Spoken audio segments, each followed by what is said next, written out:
Cain Silford dies protecting two little girls. Much to his surprise, this isn't the end of his life, as he wakes up in another world as a noble 3 years old.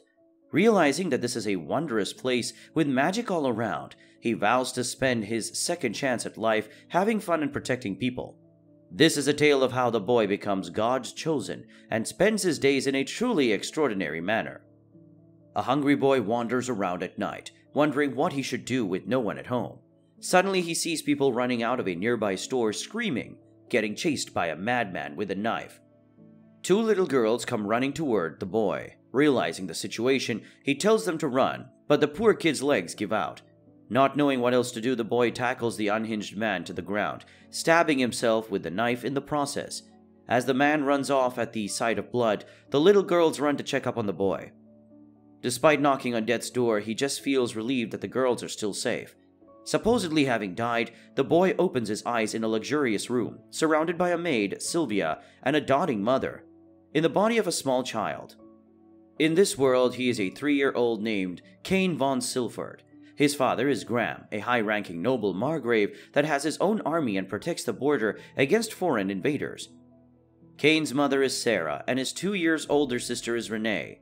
The former is Graham's second wife, while his first one is a distinguished lady named Maria.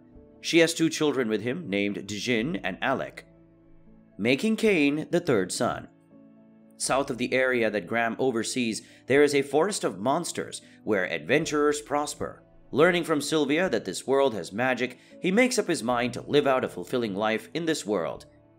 Cain misses nothing from his previous life, as the last relative he has left there, his grandpa, died recently, leaving him all alone. Using his past life's memories, the boy starts to read and write at a level far higher than his age, impressing his family with his genius.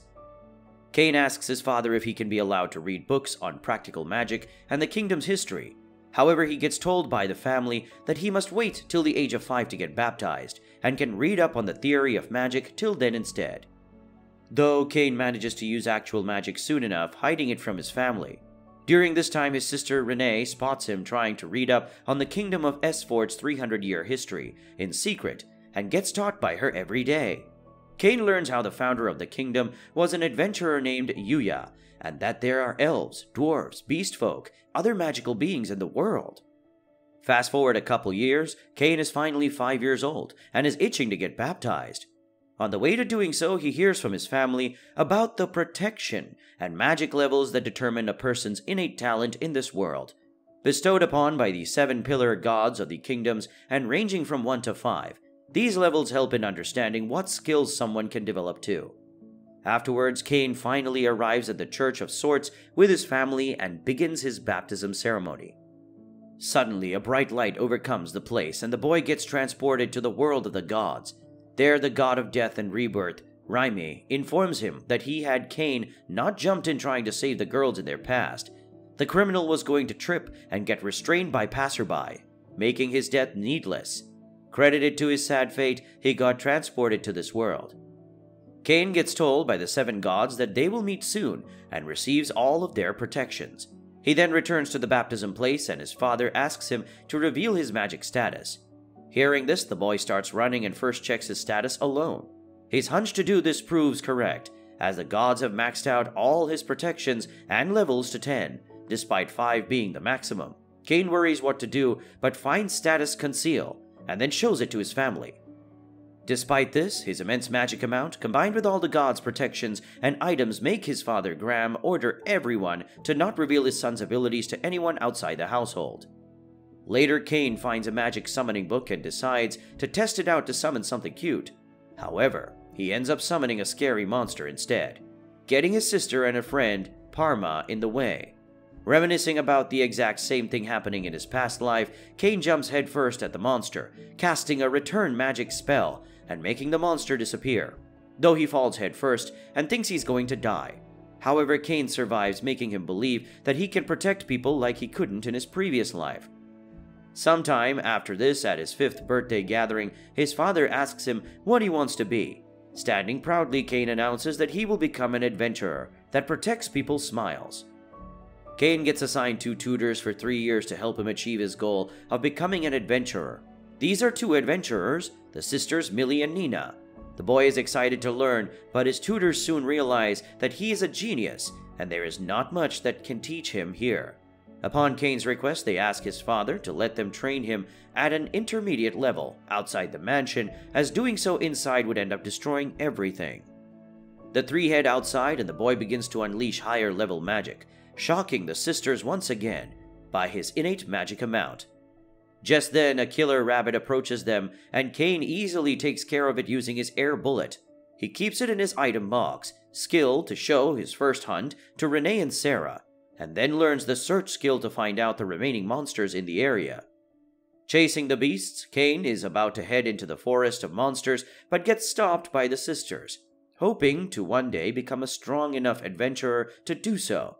Afterwards, he heads home and finds out that he has leveled up exponentially to 8, credited to his God's chosen skill that makes him gain 100x experience points and ability increase. The next day, he excitedly heads to the guild along with the Maestra sisters to get info on stronger monsters. There, the sisters get bullied and harassed by C-rank adventurers, but Cain embarrasses them, showcasing his martial arts prowess and protecting his teachers. 3 years pass and the sisters' contract expires. To thank them, Cain heads to the forest to beat a blood ogre and earth dragon, monsters that a full party of A-rank adventurers can barely take down. He wants to get materials to give his teachers red and green magic bags each, as the colors suit them. He causes a ruckus in the process, making his father and others think that monsters have broken out. Come graduation day, Cain hands his teachers the bags and realizes that the items he had made are beyond National Treasure class. He bids a bittersweet farewell to his teachers, receiving a goodbye peck on the cheek from the two. Later, Cain gets scolded by his father for leaving behind their family symbol at the scene that made the city think monsters have broken out. Cain continues to level up exponentially, even slaying a dragon. Another 2 years pass and the 10-year-old boy heads to the royal capital to make his debut.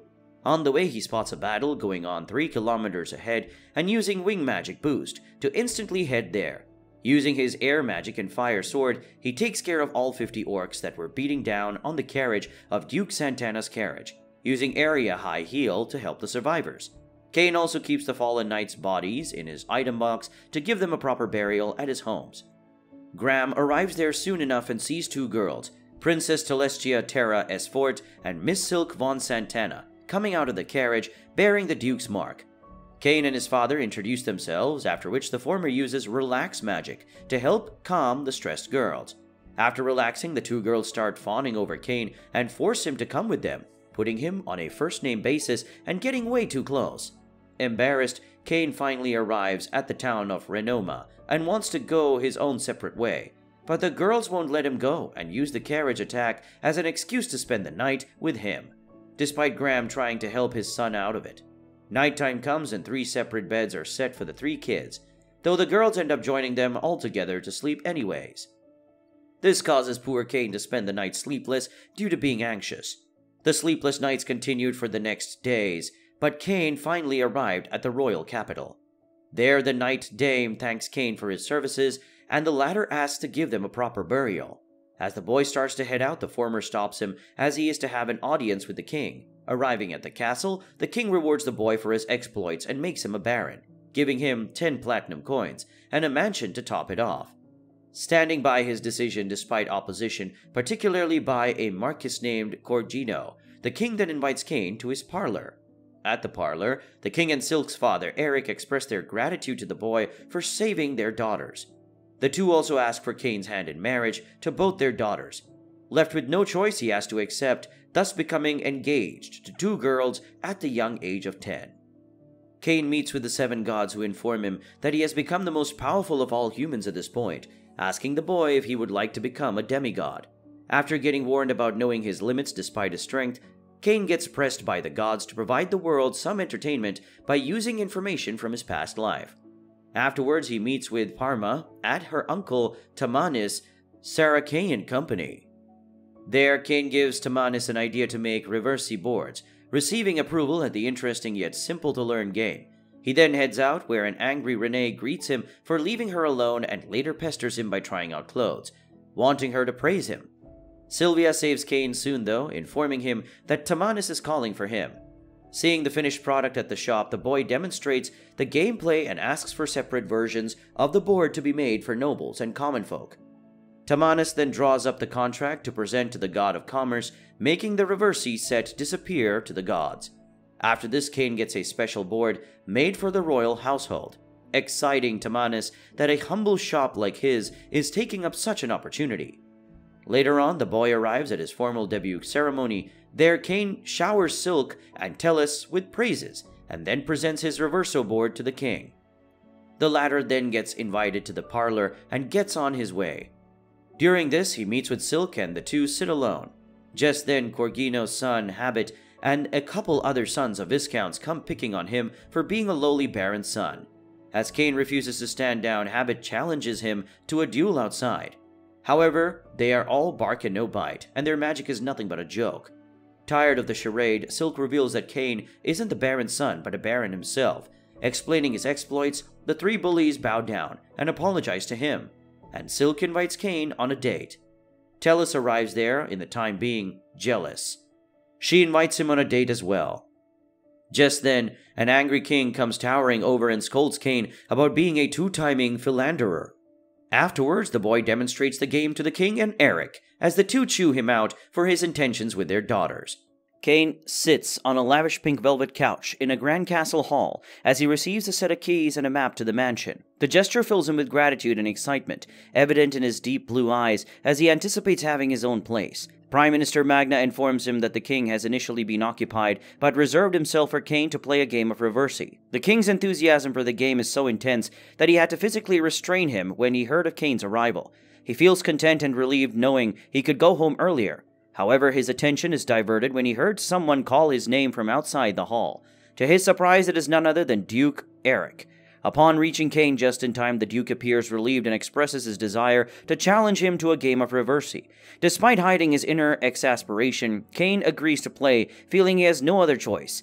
The Duke pulls out the board game and sets it on the table in front of them, and to make matters worse, Magna also expresses a wish to play. In a matter of seconds, the residents and workers of the mansion gather around, eager to challenge Cain to a game. This scene unfolding before him causes Cain to lose his composure. His one wish is to be able to go home early today. Now seems like a lost cause. Cain later follows the map to the mansion, finding the building to be old and decrepit. As he inserts the keys into the locks and enters, he discovers that although the mansion is old, it is incredibly vast. The glass windows are shattered and there's no furniture in sight. The foyer leads to various halls and rooms, and the massive chandelier hanging in the center is dark, casting the interior into shadows. Cain concludes that the magic stone must be depleted of their magic. Cain conjures a spell, creating a glowing orb of light in his palm, which he uses to navigate through the vacant, furniture-less rooms. The mansion appears dirty and neglected, prompting Cain to use his magic to clean it up. He utters the incantation, all clean, all repair, and in a matter of moments, the entire space is transformed into a pristine and new condition. Broken windows mend themselves, and the entire mansion is illuminated with a radiant glow. Cain proceeds to move from room to room, casting spells to clean and transform each one into a presentable state. Despite being without his family, he finds solace in the fact that he now has his own place. Soon after, Sylvia arrives with a group of maids, offering to assist Cain with the household chores. She introduces Colin, who will serve as his new butler, after introducing themselves and sharing that they have heard about each other from Sebas. Cain informs Sylvia and Colin that he has already used his magic to clean the mansion thoroughly. The maids begin cleaning but find no dirt or dust to clean due to Cain's previous efforts. Once Sylvia and Colin pledge to take care of the estate, Cain departs from Graham's mansion, nearly forgetting that his older brothers are expected to visit him today. Upon arriving at Graham's mansion, Cain's older brothers seem intimidating, with Renee expressing her interest in seeing his new place. However, his brothers try to dissuade her by implying that the mansion is run down. Upon arriving at Cain's estate, they are all surprised to find that the place is actually quite nice and not run down at all.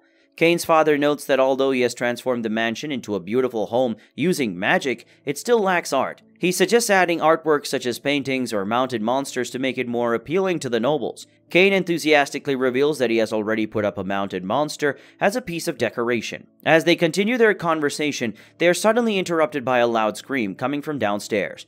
Turns out to be Sylvia, who has been frightened by the supposed artwork. Kane's father is outraged when he sees that the artwork in question is a massive red dragon that looks more frightening than artistic. However, after his anger subsides, he explains to Kane that the dragon is actually a high-class calamity red dragon, which is worth thousands of platinum coins or around 10 billion yen. Following that, Kane is reminded that he must organize a debut party for all the nobles who hold the ownership of the mansion. Despite feeling discouraged about having to host another debut party, he prepares a list of guests. However, one of his maids suggests that he should offer the guests a unique form of hospitality, something outside of the typical expectations. As the preparations for the party are underway, a messenger arrives from the palace to see him.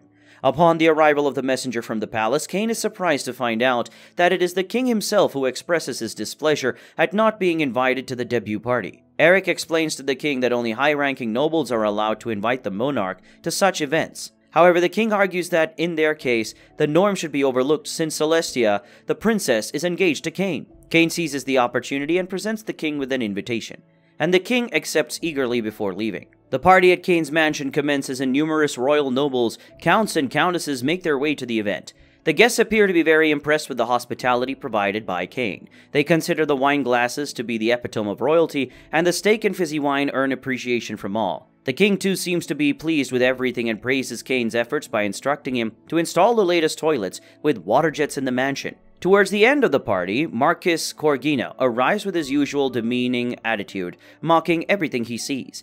Although he enjoys the food and drinks, he refuses to admit it.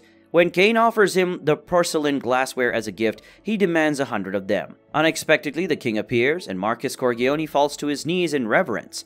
He didn't anticipate bumping into His Majesty at a baron's party. The king reprimands him for his behavior and warns him to conduct himself appropriately. Kane is on his way to deliver some monster material to the palace when he runs into Vice Captain Dame, an old acquaintance. They are both happy to see each other after a long time and exchange greetings. Kane mentions that Prime Minister Magna has instructed him to drop off the materials at the palace. Dame is already aware of this arrangement and suggests that Kane stores the materials in a nearby storeroom. However, when Kane reveals that the room wouldn't be big enough to accommodate all of his materials, Dame is shocked and asks how much of the materials does he have. Kane confesses that he has materials similar to the red dragon in his mansion, a mounted earth dragon, leaving Dame flabbergasted.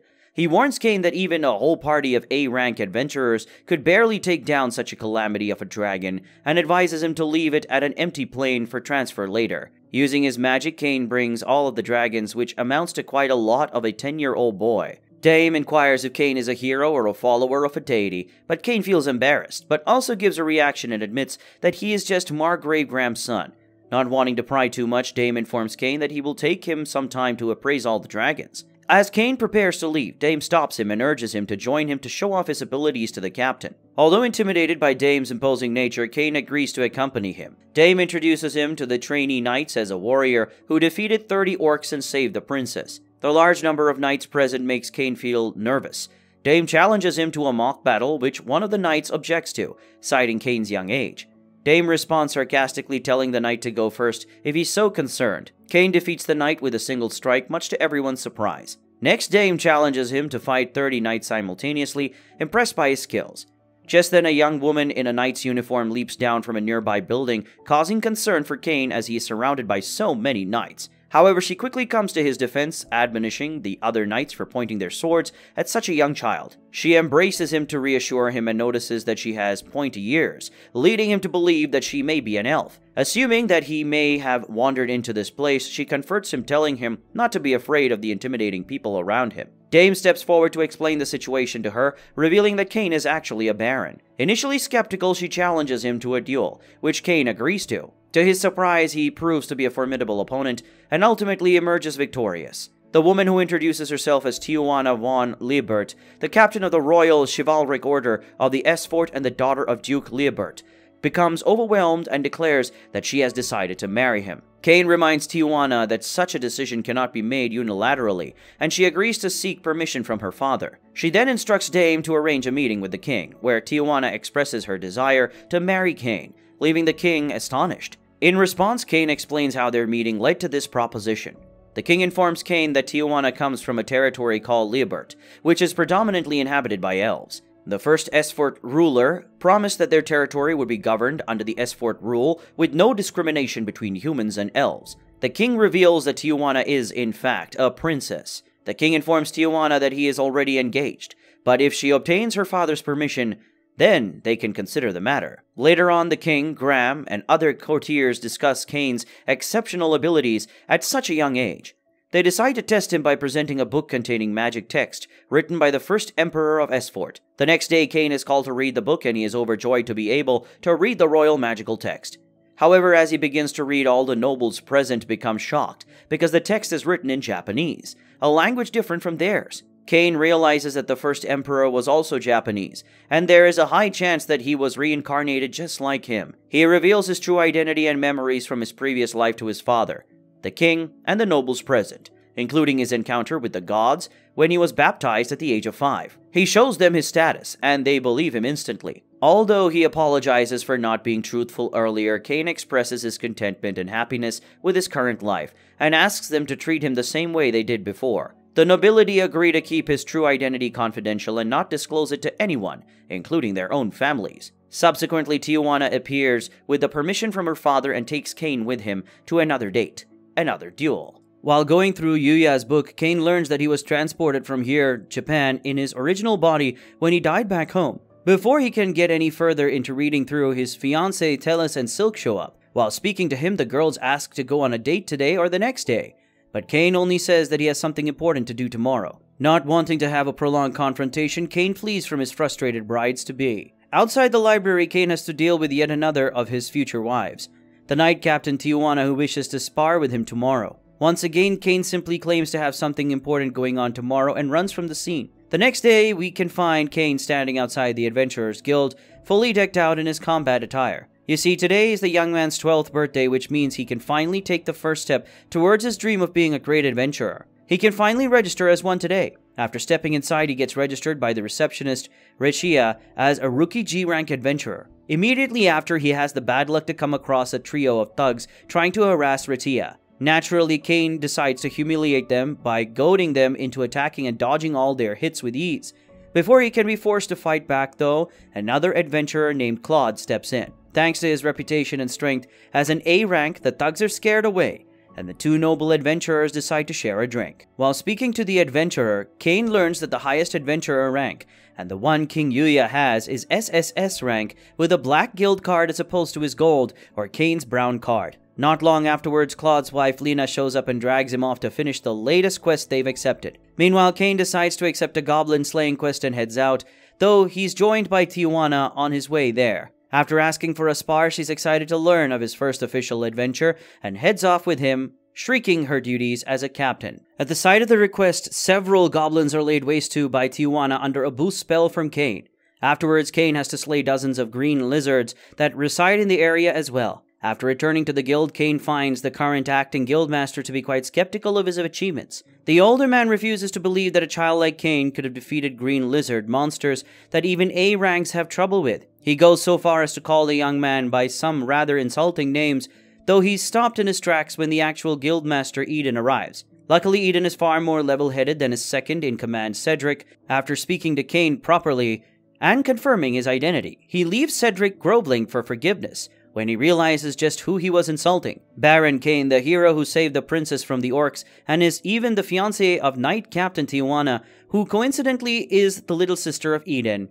Knowing that Cain's strength is far beyond the norm, Eden immediately promotes him to A rank so he can take on more dangerous missions. Meanwhile, the 7 gods are watching these proceedings from their realm with no small measure of amusement. However, though things may seem pleasant for them now, they need Cain to grow stronger, for soon the dark god Aaron will awaken and do his utmost to bring the world to ruin. Unanimously, they decide Cain needs a new tutor to become stronger. Luckily, they have just the man in mind. After accidentally sleeping in on the day of his entrance exam at the Royal Academy, Cain is awoken by a distraught Sylvia. After reassuring her that it'll be fine, Cain gets ready and rushes to the academy using his teleportation magic. Once there, Cain gets assigned to a specific room for his exam. After arriving in the room, Cain's a bit confused as to why he can't see Telestia and Silk here, but brushes it off in favor of focusing on his exam. The first part is a written test. Luckily, the knowledge from his past life allows Cain to ace all the academic questions with ease, and his new upbringing here carries him through the history questions as well. To the examiner's surprise, he finishes 30 minutes early and decides to take a nap in his seat. Next, the class moves to an outdoor area where their magical abilities are to be tested. This greatly excites Cain.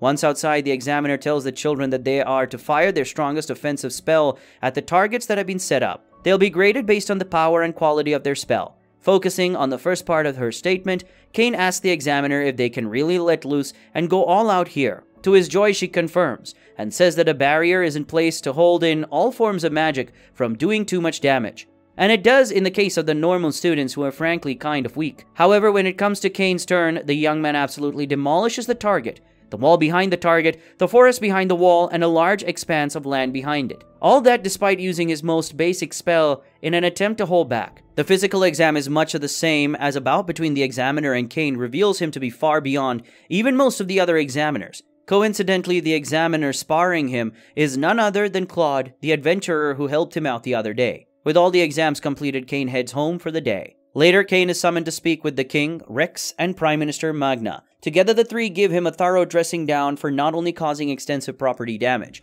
but also taking the wrong exam. He was supposed to take the Noble's exam at the north entrance, but accidentally took the south entrance's commoner exam instead. Next, on the day of the exam results, Cain is met by Silk, who informs him he's secured a spot at the top of their class. He also learns Tellus was upset about not getting to see him, though that was to be expected at this point. After that, Cain meets his sister, Renee, who tells him he'll have to give a welcoming speech as the top student. Though unprepared, Cain delivers a solid speech and the king shows up to add a few words of his own.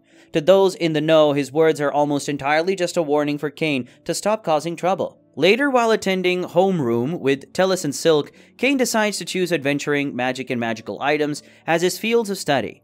Meanwhile, Tellus and Silk choose internal affairs and commerce respectively, wanting to be able to manage Cain's domain in the future. After class, Cain finds some nobles harassing a commoner for making it into the A class.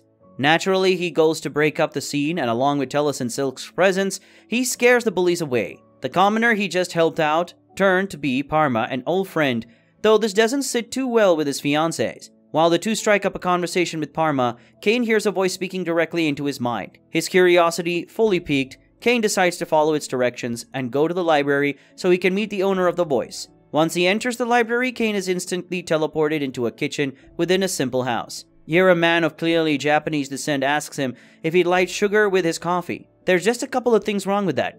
Coffee doesn't exist here. And more importantly, this man just referred to Cain with his original Japanese name, Shina Kazuya. The man before Cain is none other than Yuya Hirasawa, better known as the first king, Yuya Esfort. Yuya reveals to Cain the reason he's still alive now, 300 years after his legend came to be, is because he became a god. With the creation of his own world, Fabniel, he became the god of creation and is now an immortal. He explains how Yuya needs to be trained to fight the evil god Aaron, whose seal is weakening even as they speak. If he returns to a world without someone to defeat him, he'll plunge the lands into a dark and twisted game where people are forced to kill each other. Terrified by the idea of his loved one suffering such a fate, Cain instantly agrees to the training. Before the first stage of his training can begin, Yuya hints to him that Aaron is related to Cain's former life as a resident of Japan. With that, he deposits the young man near the ocean, thousands of miles away from the house they were just inside, and tells Cain that a year in this realm is only a day in the real world. Yuya tells him his first test or training is to make his way back to the house. For the next 4 years, Cain suffers through the wilderness on his way back to Yuya's house. Though it's a long and arduous journey, it's one that is made easier by the companionship of Haku, a Fenrir, who he rescues at one point after finding him injured. At the end of his 4 brutal years of survival and EXP grinding, Cain arrives at Yuya's home. Finally, Yuya shares the truth about Aaron with him and how he's related to God. Before turning evil, Aaron was the god of amusement. When he was corrupted, he forced the world's kingdoms into death games against each other for his own amusement. Back then, Yuya was summoned to fight the evil god along with 2 others. These 2 were none other than Cain, or rather, Shina Kazuya's parents. This shocked Cain to the core, and he's brought to tears when he learns that they never stopped looking for a way to return to him. That they never stopped loving their son and longing to be with him again. Yet they were never able to. All because of Aaron, who they sacrificed themselves to seal. Determined to become strong and protect his current loved ones from such a fate, Cain moves on to the next stage of his training. This stage consists of warrior training with the elf, Darren. For the next year, Cain spends day after day battling Darren until he is strong enough to best the more experienced warrior. Eventually, near the end of the year, Cain finally defeats Darren by awakening the same ability his father used to help seal Aaron. Overload. A massive burst in power. With this, Cain's training is complete, After sharing a heartfelt moment with Yuya over the graves of his parents, Cain returns to S-Fort along with Haku and Doraine's pet baby dragon Jin, both of whom he's formed summoning contracts with. After returning to S-Fort, Cain enters his mansion where a tearful reunion takes place. Though it's only been 5 days for Tellus and Silk, they're no less relieved to finally see him again. No matter what happens, these loved ones he holds dear to his heart are people he will protect no matter what. Aaron can come for the world if he wants, but Cain will be there to stop him. Now that he's back in S-Fort after the brutal training with Yuya, Cain has to explain just where he's been to the king, Rex and Prime Minister Magna. Though he prepared a written report for them, most of the facts are simply so extraordinary that they have to hear it from him face to face to believe him. When Cain tells them he was training with the first king Yuya, who is now the god of creation, living in a world of his own creation, they are understandably dumbfounded. Regardless, they train Cain and believe he's telling the truth, especially after he shows them the first king's personal katana, which has been gifted to him. After that, he explains the training methods employed by Yuya to make him stronger and just casually mentions that it was a 5-year-long matter. Of course, this once again leaves the others stumped, but at this point, they just take it in stride. With the meeting coming to an end, Rex informs Cain that an issue with his quest progress may result in his Adventurers Guild registration being cancelled soon. Turns out he forgot to accept the A-rank quest he was meant to take much sooner. After rushing to the guild and meeting up with the guild master, Cain apologizes for not taking any quests since he registered. To be fair, he hasn't really had much free time in a while. Guildmaster Eric admits to being aware that he's been away on some business recently, mainly because his sister Tijuana, Cain's fiancée, hasn't been able to stop complaining about him being gone. Overbearing spouses aside, Eric reminds Cain about the quest he was required to complete when he was promoted, or rather registered as an A-rank adventurer straight off the bat. With the time limit on that quest being nearly over, Cain's going to have to accept it as soon as possible. Of course he does just that, accepting it on the spot. The quest is just to beat and capture some bandits operating on the path from Gracia to the capital. Immediately after the meeting with Eric, Cain heads straight to the area the bandits are suspected to be in. Using flight, he takes to the sky and scans the forest below him to find his targets. Before long, he spots them attacking none other than his old masters, Millie and Nina. Without a second thought, Cain rushes to their aid. Despite the bandits' mockery of him, Cain faces them calmly and with a controlled anger. In just a few swift moves, with Yuya's still sheathed katana, Cain takes a lot of them down, needing only minimal effort to do so. He even mentions that it's tough to hold back so much. When he speaks with his masters, he explains how he already is an A-rank, shocking them at his immense growth. As they return to the city, Cain learns his masters are escorting Sabinos, the father of his friend Parma. When they drop him off at his home, Parma lets slip that Cain is now a baron, shocking Millie and Nina yet again. Later, the three return to the guild to report on the success of their quests. While there, Cain scares off some thugs trying to hit on Millie, which alerts Claude to his presence. The adventurers come again, eager to meet the young prodigy once more, only to be surprised by Millie's presence. It turns out Claude is actually her older brother. Once they're all done reintroducing themselves along with their relations to each other, the group of four plus Claude's wife grab a table for a drink. As they're drinking, Claude also makes the shocking discovery of Cain's A-rank status, though he finds it much easier to accept since he's facing him in battle personally.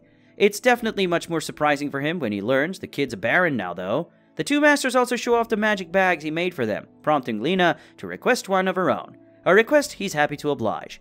As Cain leaves early, telling them he needs to go to school tomorrow, the others hatch up a plan. From their conversation, it's pretty clear he's quite isolated from his peers. With that in mind, they create an absolutely ridiculous scheme to go to his school as guest teachers and show him off to his classmates as some kind of hero. Sure enough, the next day sees Cain being a victim of their weird plan, between having to make up an excuse to not show the class his A-rank guild card and being forbidden from magic training. It's far from a fun time. Later, the adventurer takes the class outside for combat training. Here's Claude's plan is to spar the students so that they can see how strong he is. Then at the end, he'll fight Cain and display his far superior abilities. This is meant to make Cain out as some kind of idol for his peers, but Claude doesn't consider that it may just make him jealous. That's not really a problem though, since he ends up misjudging how much time they have for the class. By the time Cain's turn finally comes around, the bell rings before they can actually fight. Later that night, Cain goes on a rampage in the forest, infuriated by Claude messing up the one part of his day that could have been fun. The next day, Cain gets called to meet with the king. Turns out the Prince of Darkness has rained destruction down on the Forest of Monsters last night and put the whole city on alert. Yeah, that's definitely it. Sure was an M. Kane's class at the academy are told their latest lesson is to be in summoning magic. For the purpose of supervising them, a mage from the royal army named Grat has been called in. After handing everyone little slips with summoning runes on them, Grat tells them to go ahead and pour as much magic as they can into them. This will summon a creature based on the level of their power and give them the chance to form a contract with them if the summon finds them worthy. Of course, that's not really a good idea when it comes to Cain and his extremely juiced up power, but Grat doesn't know this.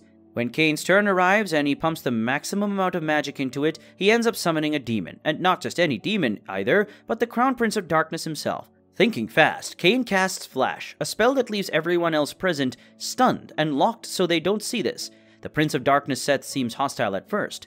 The second he takes a look at Kane's status though, he instantly drops to his hands and knees and begs to become Kane's servant. He keeps swearing loyalty for himself and his demon army to Cain, and claims they'll gladly destroy any nation he wants them to. Offended by such an assumption and more than a little weirded out, Cain sends Seth back, but not before forming the contract. Once the others recover, Cain just tells them he accidentally summoned a demon, but it went away since he wasn't strong enough for it. Later, Cain and Grat are called in for a meeting with the King Rex and Magna. Here, the king tells Grat that nothing that's spoken of in this room may be spoken of outside. If Seth swore loyalty to Cain so easily, his power must have grown immensely. With Grat now in on the secret, he asks Cain to show them his status. After all, they haven't really viewed it since before his 5-year training with King Yuya.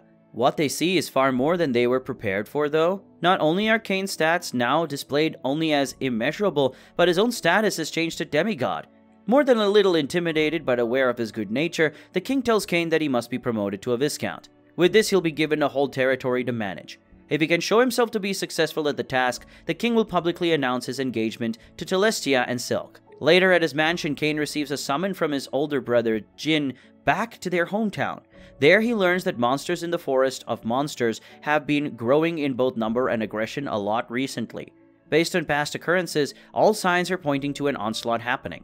An event where monsters come out of the forest and attack everything in sight. After assuming his brother that he is more than strong enough to handle it, Cain heads out to investigate the matter. At the local guild, he meets Millie and Nina who have arrived for the same reason as him, telling them to keep watch on the town. Cain heads to the forest to scout. Here he summons Seth and asks him to investigate the forest since his own senses are being blocked. In response, Seth summons a servant of his own, Dalmatia, one of the 4 heavenly kings of the past. He specializes in detection skills while they get to searching. Cain kills off a bunch of unique monsters and takes them back to the guild. Claude and Lena have arrived as well, and they're left speechless at the sight of the new monsters Cain has killed. After telling them to watch over the town as well, Cain heads back to the forest with Seth in tow. He does have to reassure Tuana though, who has also been sent as reinforcements along with her unit. Once they arrive in the forest, Cain, Seth, and Dalmatia face the direction the monsters are coming from together. It's clear now who's responsible for this. The Dark Being, one of unimaginable power, that's drawing all these monsters out is none other than the Dark God Aaron. While Cain's human and demo allies both focus on keeping the monsters from leaving the forest, he himself heads further in to find Aaron. Before long, he finds his target. Since his full body has yet to be restored, the former god of amusement has possessed the body of a massive black dragon. Determined to win, they both fire at each other with powerful attacks. Dark energy roars from the dragon and streams of fire from Cain. Unfortunately for Cain, Aaron is powerful enough to keep him on the defensive, even in his partially restored state. At one point, he fires a massive attack at Cain, summon Haku. Desperate to protect his friend, Cain jumps in the path of the beam and puts him all into stopping it. Aaron keeps going on about how Cain is a pawn of the gods, but he's not having any of that. Yelling with all the power he can muster, Cain declares that all that matters to him is making sure the ones he loves can keep their smiles. Swiping the attack to the side, Cain engages the dragon in another clash. Finally, enraged by the dark god's taunts about his parents and determined to protect the ones he loves, Cain lets loose. He calls forth the power of Overlord, the ability his father used against Aaron in the past. Shining with a blinding golden light, Cain powers up his own attack, enough to wipe his opponent clean off the face of the planet, along with a few miles of forest behind him. Whoops! After reuniting with his friends in a heartwarming scene, Cain is called once again to meet the king. It's great that S4's being saved, but there's one small problem. The golden energy that's shown up into the sky from his attack looked like a massive pillar of divine light. Now the people think the gods have descended to their lands, which is not ideal. Honestly, at this point, the king's so tired of Cain's antics that he's tempted to just hand him the throne and bugger off. Unfortunately for him, it's a little too soon for that. Later, a ceremony is held to give Cain the territory that comes with his Viscount status. The one he's been granted is known as Dorenthal. After the ceremony, though, Telestia is furious as Dorenthal is well known for having a corrupt adventurers guild that deals in all sorts of shady acts. Before she can give her father a piece of her mind, though, Cain tells her it's alright. If anything, he's quite excited by this.